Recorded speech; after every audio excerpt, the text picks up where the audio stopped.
Hey guys, welcome back to Let's Build Arendelle. Now today's an exciting episode because we are going to finally finish the castle of Arendelle. That's right, Elsa and Anna are finally going to have their own little frozen citadel to live inside. At least in Minecraft. And you can see as the castle's lit up at night, most of the torches are in place, and the place looks pretty cool as the moon glows. Now, one of the things I changed was I came back to these rooftops, and you remember I used just blocks on the tops of these roofs, but now I've replaced them with nether brick stairs, and I think the effect is pretty cool. In the moonlight, the kind of rays cascade through them, but also when I looked at the movie as well, the rooftops are kind of jagged in that too, so it fits as well. Now what we're going to be building today is the chapel. That's where Elsa herself is crowned queen.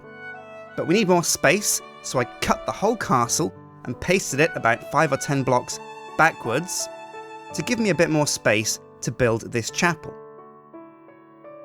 Now, as always, I like to use wool blocks to mark down my foundations because you can use a wide array of colours and easily see exactly where you're going to put down the building. Using pink blocks here to mark the middle.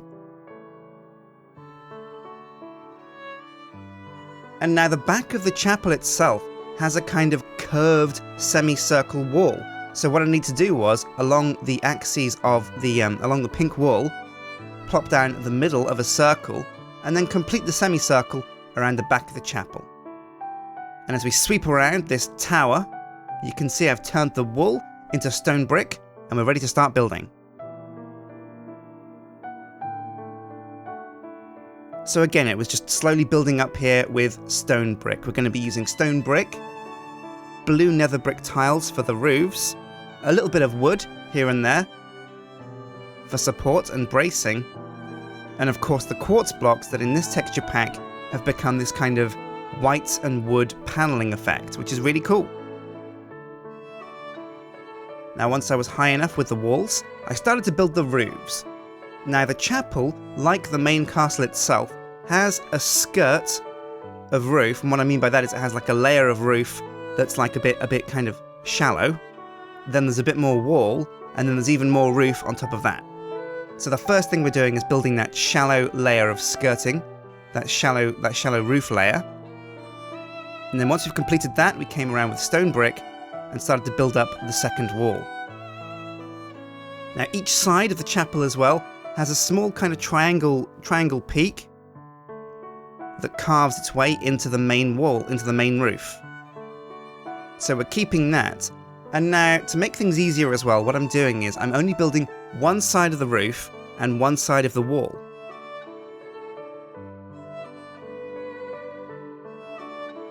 Although I'm building the front door in its entirety, because we can't really copy that. But what I can do with the main rooftop is, once I was happy with the peak, literally copy the whole thing, flip it around the other way, and paste it on the other side. But before I did that, I wanted to make sure that I'd rounded off those hard edges by replacing some of those blocks with stairs instead of main blocks.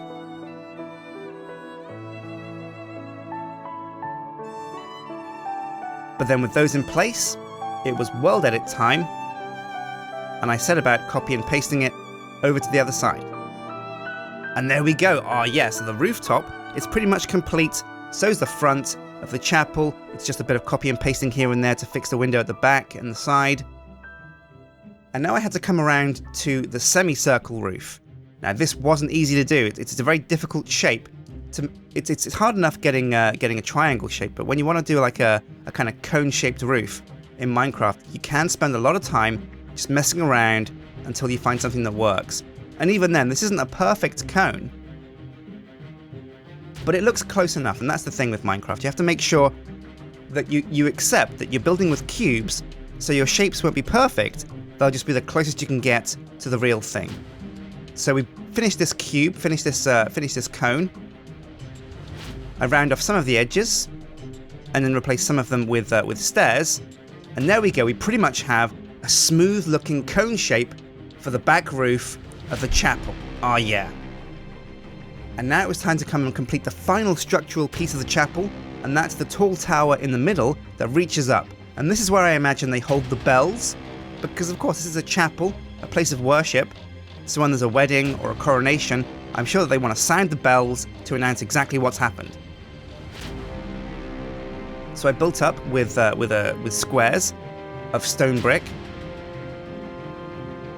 and again a similar peaked roof out of blue nether brick. That's cerulean nether brick. That's normal nether brick, but we've retextured it ourselves and modified the texture pack slightly.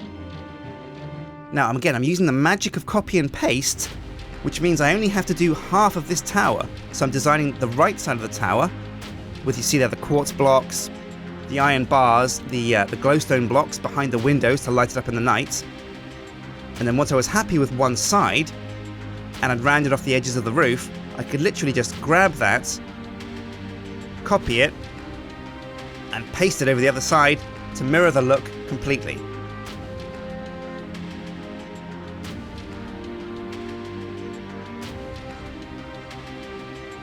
And there we go, the entire tower mirrored from one side to the other, finishing off the roof here and there and tinkering around a little bit with the windows at the top. Now it was time to come around to the bottom side of the chapel itself, add in a few windows because the people inside are going to want to need to see what's going on outside as well. We needed to add some decoration so it doesn't look too plain and boring. So I'm using etched stone brick here for the pillars, carving into the walls and using iron bars on the windows, and then smoothing off these hard roof peaks with stairways, adding in, of course, the dark wood there as bracing.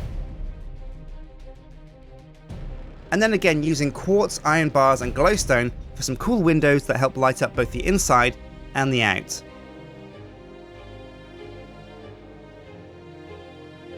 And now again, I could just copy and paste that directly over the other side of the chapel, which is what you can see right here. Well, that's the sides, the back and the top all complete. There's only one more thing to do, and that's the front. Now there's a massive wall section here between these two roofs, and it's something I have to fill with something that looks quite decorative and cool, and I wasn't really sure how to do that. So first I decided to border the roof and the bottom with stone brick, which is what you see here. And then I filled in that V shape with some of those etched quartz blocks. But that was a bit too boring as well, so I came down, I extended the V, added even more quartz, and then put in an even thinner layer inside those, a thinner V, that I then filled with glass panes. And then to support that V, I put in a layer of upside down wooden steps to act as kind of like flower boxes or balconies underneath the window. Then I came down to the front door itself, added in some extra etched stone brick for those pillars, replaced some of the rooftop blocks with nether brick stairs instead of blocks, then filled in the empty gap here with some more etched quartz, added a window, some glowstone, some iron bars, added windows around the front, and then it was time to come to the front door. Now I wasn't quite sure what to do with the front door, and I also wasn't happy with these slabs that I had around the front, so I replaced those with etched stone brick, which was a much more smoother kind of marble feel. I then completed the front entrance, which I was going to have as doors, but I wanted it to be big enough and open enough for people to walk in and out as they please. And there we go, that's pretty much the chapel complete. All that was left were these tiny little fountains. Now, originally when I designed these fountains, I wanted them to be on a similar scale to the castle, and they were for the most part. But in Minecraft, things look different to how they look when you represent them in the real world. So I wanted to come back and make these two fountains outside the front of the castle much more impressive. And that's what you see me here doing now. I kind of created this large kind of claw, stone, elaborate structure in the middle out of stone brick, added some glowstone in the middle so you can light it up, but it's hidden enough so it doesn't look too obtrusive. And then when I was happy with the design that I had, I put water at the top and let it cascade down and fill the pool at the bottom. I put down some wooden fence posts as well around the edge of the fountain, but I kept them irregular, different heights and different sizes, and put glowstone blocks on top so it didn't look too uniform. I then copy and pasted that exact same fountain over the other side, and we're pretty much done. Then you see me here zipping around the outside of the castle itself, adding in these fences with the glowstone at the bottom as a kind of lamp to light it up in the night.